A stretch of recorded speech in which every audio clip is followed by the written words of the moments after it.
काम में इतने उलझ जाओगे तो ज़िंदगी का क्या हाल होगा।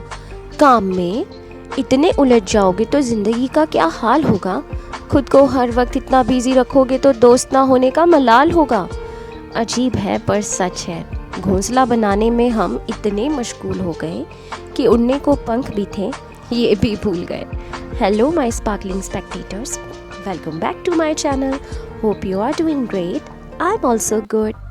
जी हाँ, सही सुना आपने कि मैं इतनी बिजी हूँ, मैं क्या करूँ। अरे कुछ वक्त पहले ही एक गाना आया था कि मैं इतनी सुंदर हूँ मैं क्या करूँ। तो चलो इतना सा हक तो मैं भी रखती हूँ ये कहने का कि मैं इतनी बिजी हूँ मैं क्या करूँ। मैं एक माँ हूँ, कलाकार भी हूँ, गृहिणी भी हूँ, तो मैं ये बोल सकती हूँ, जस्टिस कर लेंगे आप। तो मैं दिन में बहुत सारे प्लान्स बनाती हूँ, जिसमें से कुछ सक्सेस भी होते हैं, कुछ नहीं भी होते हैं। और मेरी बेटी के स्कूल में चार्ट मेकिंग एक्टिविटी प्रोग्राम है, तो इस दौरान मैंने सोचा मैं घर के साथ साथ लाइफ में कुछ करने के जुनून को बरकरार रखते हुए अपनी यूट्यूब फैमिली से मिलूं। और मैंने ये भी सोचा कि क्यों ना इस चार्ट मेकिंग के साथ साथ मैं थोड़ी सी बातें आपसे भी कर लूं। हालांकि मैं अपने शेड्यूल में आखिरी मिनट में भी बदलाव कर लेती हूँ, पर दिन के आखिर में मैं काफ़ी हैप्पी होती हूँ, संतुष्ट होती हूँ कि मैं मल्टीटास्किंग हूँ। तो मल्टीटास्किंग तो हर हाउस मेकर को होना पड़ता है ना। तो अब आप कहेंगे कि बिज़ी हो तो क्यों ये सब कर रही हो। एक बात बताती हूँ आपको कि अक्सर घर पर रहने वाली एक गृहिणी के मन में क्या भावनाएं होती हैं, क्या वो सोचती है। छोटी सी बात है, बहुत गहरी सी बात है कि महीने भर के राशन की लिस्ट बनाते वक्त एक औरत के आंखों में लव लेटर लिखती लड़की के आंखों सा ही प्रेम झलकता है। क्या कम, क्या ज़्यादा, क्या पाव से, क्या आधा, क्या छोड़ना, क्या रखना, क्या फिर एक और बार परखना। समझे आप। हर वक्त किसी पर निर्भर होने पर, मतलब आज हर कोई अपने पैरों पर खड़ा होना चाहता है, पर बहुत सी ऐसी बातें हैं जो एक औरत को समझनी पड़ती है। वो जानती है कि वो बच्चों को बड़ा कर रही है और कुछ कमा नहीं सकती, और इसी के साथ दुनिया का सबसे कठिन काम वो कर रही है, पर फिर भी फाइनेंशियली खुद को स्टेबल करना चाहती है। मैं भी डिपेंड हूँ अपने हस्बैंड पर।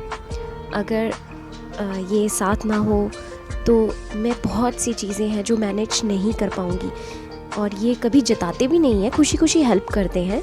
और सच कहूँ तो ये सफ़र भी मैं तभी तय कर पा रही हूँ क्योंकि मेरे हस्बैंड की छाया में मैं हूँ। फिर भी अपनी परछाई को मिटाना नहीं चाहती। मैं ये चाहत रखती हूँ कि बस बेशक मैं इनकी छाया में रहूँ, पर अपनी परछाई को नज़र में रखना है मुझे ये जानने में, समझने में काफ़ी वक्त लग गया कि चीज़ें मुश्किल तो कोई भी कर सकता है, चीज़ें आसान करना मुश्किल होता है, और हमें चीज़ें आसान करनी है। मुझे अपनों से जुड़ना है और लाइफ में कभी ना ख़त्म होने वाले स्ट्रेस को ख़त्म करना है। सालों बीत जाते हैं ये सोचते हुए कि बस कुछ वक्त बाद सब सही होगा, पर असल में सब सही कभी नहीं होता। किताब के पन्ने खुद ही पलटने पड़ते हैं। और बात करें दर्द की, तो दर्द दो तरह के होते हैं, एक आपको तकलीफ़ देता है और एक आपको बदल देता है। तो बदलाव अच्छा है, वो अच्छी दिशा में होना चाहिए। एक वो भी वक्त था जब कहा जाता था कि काल करे सो आज कर, आज करे सो अब, पल में पड़ ले होएगी बहुरी करेगा कब। और अपनी तकलीफ़ों में हम आजकल नया ही दोहा अप्लाई करते हैं कि आज करे सो काल कर, काल करे सो परसों।